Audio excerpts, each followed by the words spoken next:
Hi guys. So I think it's time to do the September wrap up book haul, and September is my birthday month, so I do tend to get gifts. As books as a reader, you understand.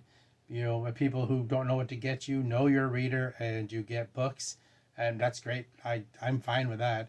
My wife gets me books, and any family or friends gets me book. Even my job will give me people who give me gifts at my job.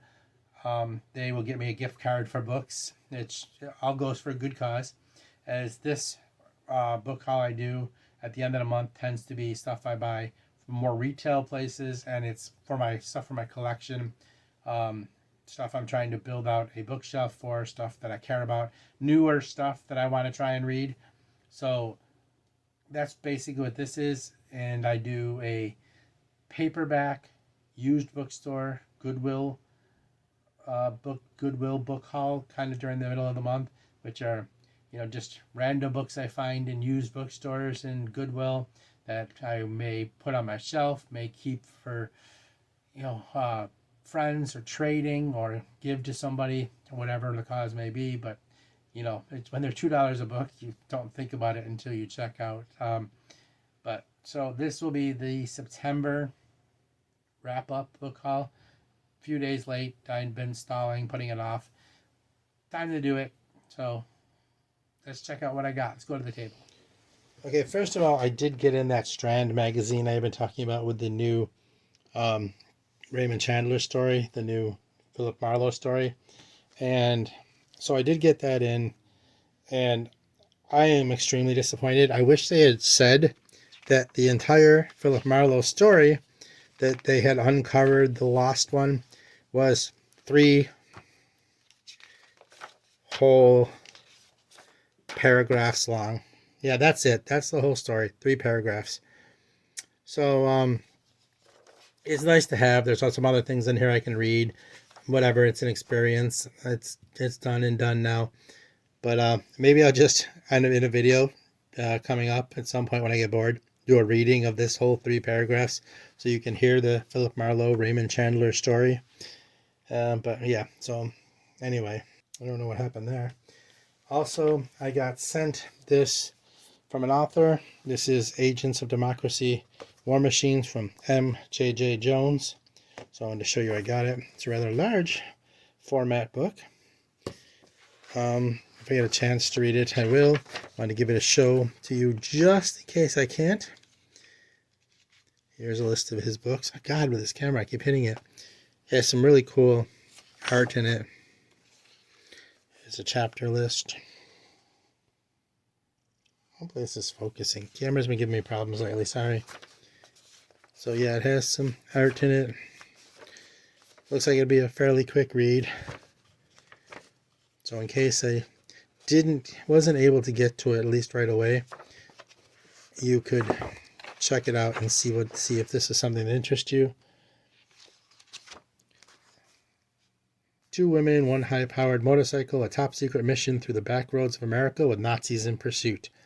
Shadow and Carver are road agents, the fastest, most dangerous couriers in the country, with a deadly cargo in their satchel and Nazis closing in. They'll have to rely on each other's wits, grit, and firepower to survive. Every mile counts when the fate of the free world is at stake. High-speed thrills and Nazi spills. So, yeah, that's M.J.J. Jones. And I think there's a picture of him in the back, in case you want to see. I believe that's him. No, maybe. I didn't read it, I'm sorry. But in any case, I got that sent from the author. And also sent to me, so we have another booktuber in the community who is fairly famous. His name is Scott Woodard. He has a site by the name of his channel, is Wild Digest, and he is living the dream in Hollywood, and he's a writer for game books, and he sent me these, and I am actually going to do a deep dive review on these, kind of flip through, and I know they're game books, but if you are a pulp fan, if you are into Flash Gordon and the old pulp magazines, these are extraordinary, and Scott Woodard himself is the writer of them. And if you're not, and he did sign them, save every one of us. I'm a huge fan of the Flash movies the old Flash 80s Flash movie. Scott Woodard, as you can see, is the writer. And I'm not going to do it now, but I'll show you what you're in for if you want to go through the flip through with me, because these are just fantastic. They're just absolutely gorgeous. So come back and I will do a flip through. And if you're into pulp or you're into role-playing game, tabletops games, Savage World is something I was trying to get into recently. And this is the Flash Gordon set. So we have the role-playing game set and the Kingdoms of Mongo book. Like I said, I'm going to do this as a separate video and just kind of flip through them and show you. But yes, so that's Wild Digest, Scott Woodard, his site. You autograph the other one, Go Flash Go. Yeah, definitely come back to check that out if you're a fan of Flash Gordon, if you're a fan of pulp stuff. If you're a game fan, there's a lot here for you. No matter what you're into, you'll appreciate the art. It's very, very cool. We'll do that another time though. I'll make a whole video for that. All right, for my birthday, my wife actually got me the Tolkien Mythos and Legends hardcover set with Sir Gawain and the Green Knight, The Legend of Sigurd and Gudrun, The Fall of Arthur, and Beowulf, which is his non-Lord of the Rings translations and his versions of other legends. And I'm actually a big fan of Beowulf. I keep looking for what's the best version. I might do a video and talk to you guys about Beowulf. Tell me what you think. I'm not a deep dive, just trying to get some information on what you guys think the best translation is. I do love Beowulf.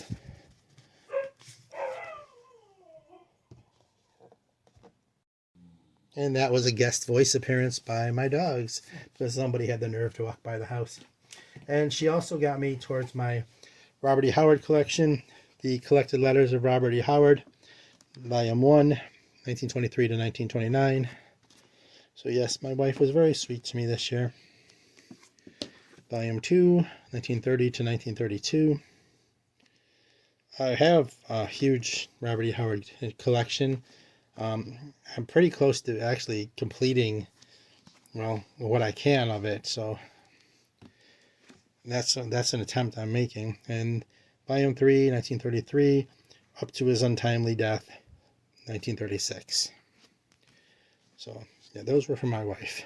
Some of the other stuff here comes from stuff I'm buying for my collection, or stuff that I bought with gift cards were given to me, or other gifts from friends and family. So just to let you know, I picked up the book one in the collected stories.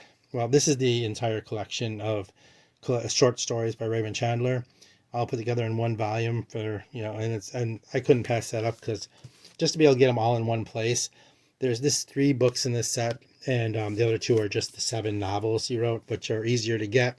But I wanted to have all his short stories collected in one place. So this was something I wanted for my collection, and I was able to get it. And I've been sitting here since like the beginning of the month, so now I get to show you and put it on my shelf with my collection. So, and I got some nonfiction stuff for myself. Towards my study of Alexander the Great. This would be Philip and Alexander, which would cover the time of his father in the hymn. I'm going to try to do it in order. I think I have enough now to do a full read through and study of Alexander, including which I was starting the the history of the city of Alexandria story. We got The Greatest Knight, The Remarkable Life of William Marshall, The Power Behind 5 English Thrones by Thomas Asbridge, followed by Philip and Alexander is from Adrian Goldsworthy. Sorry, I forgot to mention that. So yeah, this is the story of the life of William Marshall. This will wait until I get to my British studies. That'll be a while. This one I found to be very unique, The Mosquito Bowl, a game of life and death in World War II, which is actually about a football game between units that were played in the Pacific Theater during World War II. And I thought that was absolutely fascinating. I have a couple books that revolve around World War II and sports, so that'll go into that. This is by Buzz Bissinger, The Mosquito Bowl. I picked that up used. So it actually only cost me like $3. I'm not feeling bad about that. Towards my study of the criminals, this is Chasing Dillinger. I have a bunch of Dillinger books. When I get to my deep dive into the history of outlaws and criminals from the Old West through the gangster era, this will be part of that. This is by Ellen Poulsen and Lori Hyde. I've read stuff Ellen Poulsen does before. She's an expert on Dillinger and has other stuff on him. This is another book I picked up used for just a couple of dollars. It's a little damaged, but certainly worth what I paid for it. And actually, this was a used book I picked up too, Official and Confidential, The Secret Life of Edgar Hoover. And actually, the reason I got 2 books now on J. Edgar Hoover, is because how it ties into that same issue where J. Edgar Hoover started the top 10 list of most wanted criminals.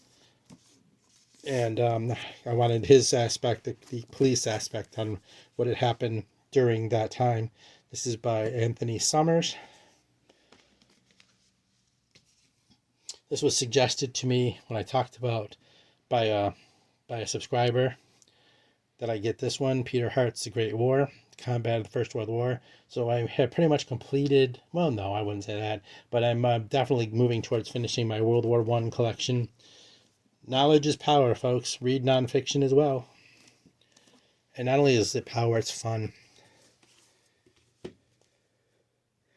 And speaking of Chasing Dillinger, here's John Dillinger's Slaptier, which is going to go into the same study by Paul Maccabee, which actually is a study of the corruption and crooks and crime in St. Paul, Minnesota from 1920 to 1936.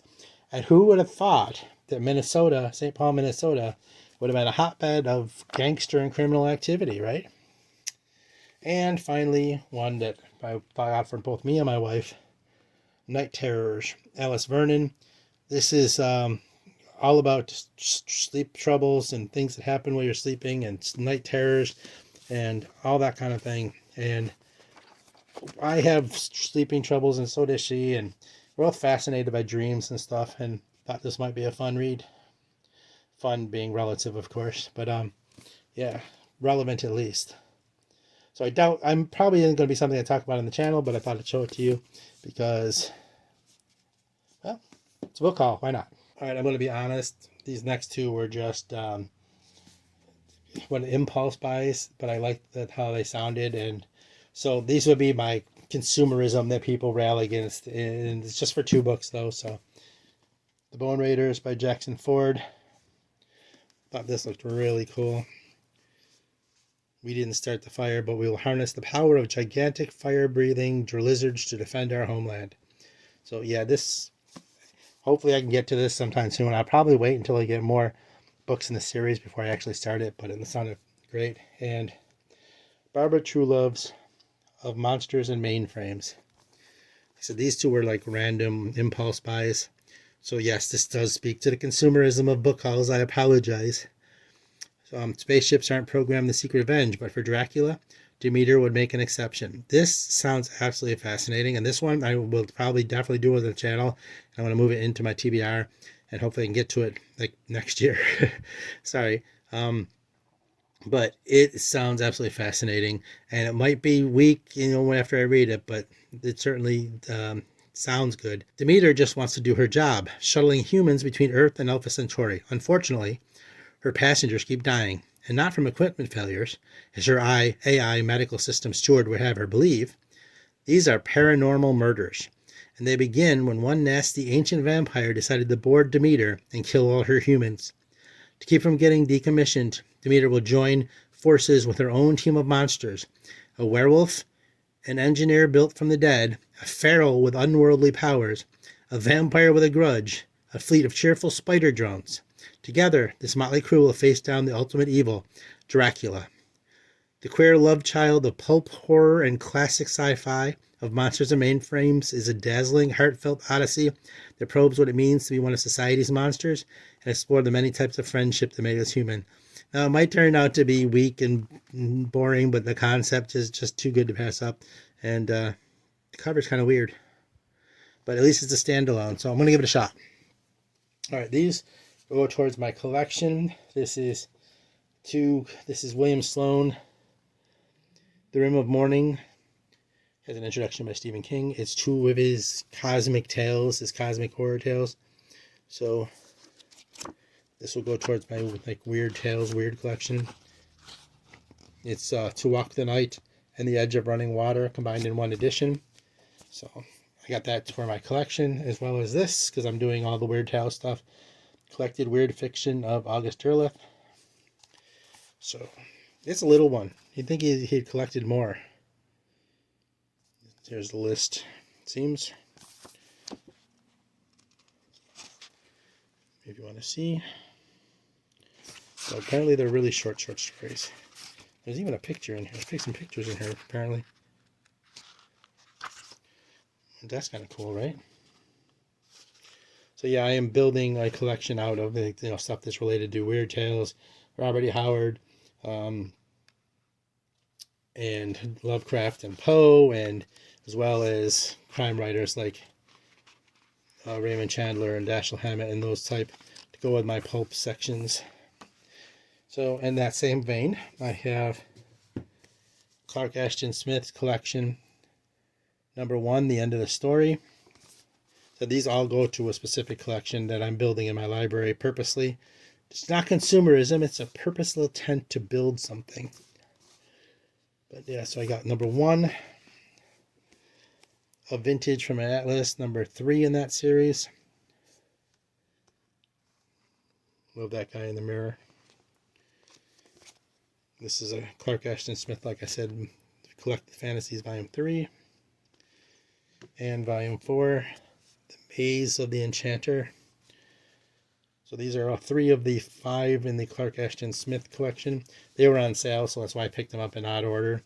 I'll get the other ones. They just went on sale, and I purchased them, so I'll finish this set next month. And then there's a sci-fi series that went on sale. They're clearancing or something, I don't know.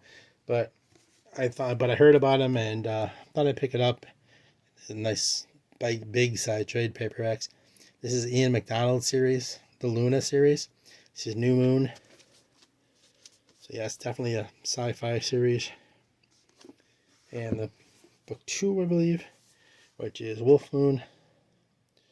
And I might not have gotten these if they weren't had them half price. I did want to read them, but I wasn't probably as much as I wanted to. I probably would have held off, but they did have them half price, so I took advantage. And Luna, Moon Rising. The moon wants to kill you. It had better get in line. Sounded like sci-fi horror, and sci-fi horror is one of my favorite subgenres, so I was interested. And speaking of sci-fi, this is sci-fi with some military sci-fi wrapped in. Dancing with Destruction short story collection from a bunch of military sci-fi authors. Apparently they're not all short military sci-fi, but the various forms of science fiction and science fiction horror and military sci-fi. And again, it went on sale, so I picked it up. It was in my cart, and I waited until it went on sale. And I found a used copy of for less than $6.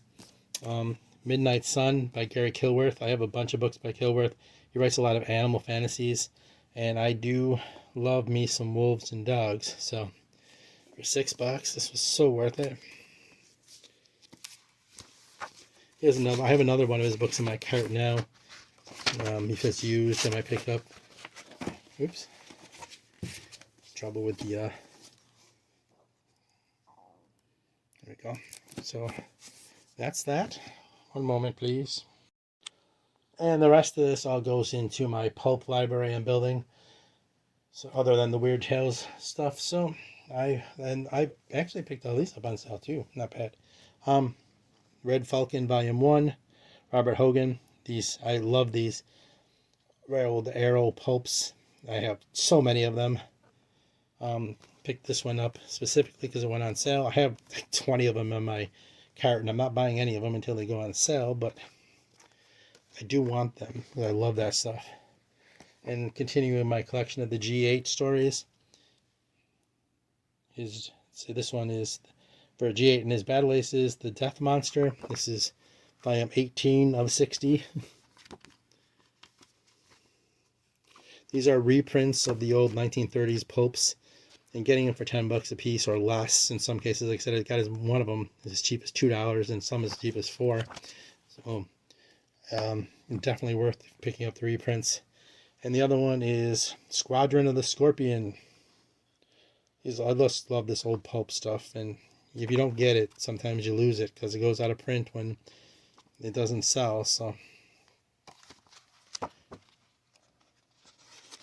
yeah, so that's 2 more towards my collection in that. And then on suggestions of, since I am collecting pulp and hard boiled and stuff like that, which I do directly for the channel, so you will see this on the channel eventually, from suggestions from a subscriber, I picked up Jim Thompson's Population 1280.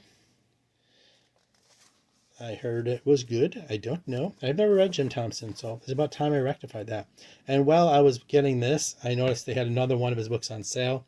So I thought I'd get this one, The Grifters. So picked that up at half price while I was picking that up. Thought, might as well. So now I have two Jim Thompson books to try. And I could not pass this up when I saw it. I just could not. This is the sci-fi author C.M. Kornbluth. This is reprinted, his hard-boiled book, The Naked Storm, when he wrote under Simon Eisner. There was no way I was going to leave that behind. I have to read this. I'm dying to find out what C.M. Kornbluth did as a hard-boiled detective writer, a noir detective writer, whatever you want to call it. But there was no way. I saw this and instantly bought it. So yes, absolutely. Treachery, passion, and brutal murder. 72 hours aboard a snowbound train. I can't wait. This is also going on my TBR list. Hopefully I can get to it. So I did pick up another Black Gat book. The girl on the bestseller list. I'm trying to collect these. This is the Vin Packer book. This is book 7 in the series. I'm kind of all over the place with that. I love the Black Gat books. These are reprints of old crime books and old pulp books and noir books, so I'm trying to get those along with the hard case crime books, which I've been collecting. This is hard case crime, is that number 15, Ed McBain's The Gutter and the Grave. So this is one of the older school ones that are in a smaller size, and everybody who reads this kind of thing knows Ed McBain, right? And the other well-known one, Lawrence Block, The Girl with the Deep Blue Eyes. So this is hard case crime book 121. I'm going to be reading a hard case crime book any day now for another ink and ammo hard-boiled bookshelf I'm doing. You'll have to wait to see what that's about. Here is another hard case crime, number 144. This is Brian De Palma, as you know, the movie maker. You probably have heard of him. Along with Susan Lehman. Are Snakes Necessary? They say it's like having a new Brian De Palma film, according to Martin Scorsese, if you believe him. I don't know, he might be a liar. We'll have to see. So yeah, from the director of Scarface and Dressed to Kill. I was curious. I want to read what Brian De Palma writes like. You know, making a movie and writing a book are two different things. Tell me you aren't curious. Come on. And also in hard case crime, I have book number 150. Sorry, my voice is still going out, so I apologize for that. So if it cuts out, this is one I heard is great. It's James Kestrel's 5 Decembers. This is supposed to be absolutely fantastic. It's one of the thicker ones, obviously. But so yeah, I added to my hard case crime collection. It's not consumerism. I'm putting together a collection in a library. And the second book in the Carter Brown collection, it's made cheaper than buy them in these collected than it is to try to collect all the old paperbacks. And the Al Wheeler series, which these all come from, are one of my favorites by Carter Brown. When I get into these, I'm just going to read you the opening lines of these books, and they're worth it for that. But this is a Stark House books, which is the Black Gap books. They're from the same company. And Stark House, Black Gat Hard Case Crime. They're all amazing if you want to read some of the old school stuff, and they've reprinted them, and that's amazing because these books should not be lost, and we should be reading them. Hound of the Baskervilles and the Valley of Fear. I want to reread this, and I don't want to use my good leather-bound paper editions from the 1800s to read it. And so I just got a cheap, I don't know about this, I think it's like $3 I bought this for on sale the other day. So no big deal. And then I picked up some mangas. Solo Leveling, my favorite manga. In this case, it's a manhwa. It's volume 13 in the series. And they had these on sale, so I picked them up, 15 and 16 from Sakamoto Days. I wasn't going to get them, but I figured when they put them on sale for 50% off, I'd just grab them. I'm missing like 2 in the middle, but that's all right. These ones are on sale. Better to get them when they were $5 than when they're 12. So yeah. But yeah, Sakamoto Days, 15 and 16. But anyway, so that would be my September birthday month book haul. I hope there's something in here that you found interesting. I hope you didn't mind watching a book haul.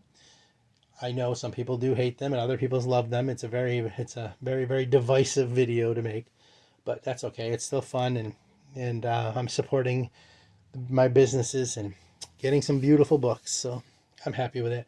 In any case, if you know any of these books, talk to me about it. If you have any recommendations based off what you see here, let me know, because as you can see, as I've stated, I do listen to recommendations, because I did mention a couple of these books were based off of recommendations from conversations I've had with you in the comments. And if you want to talk about any of these books, feel free to, jump in the comments or email me. My email's right in the description. I'd love to talk to you. And anyway, I hope everything goes well. I hope you're having a good day. And remember, the secret to Zen: read books, pet dogs, listen to metal, and I will see you guys really soon. Thank you. Bye.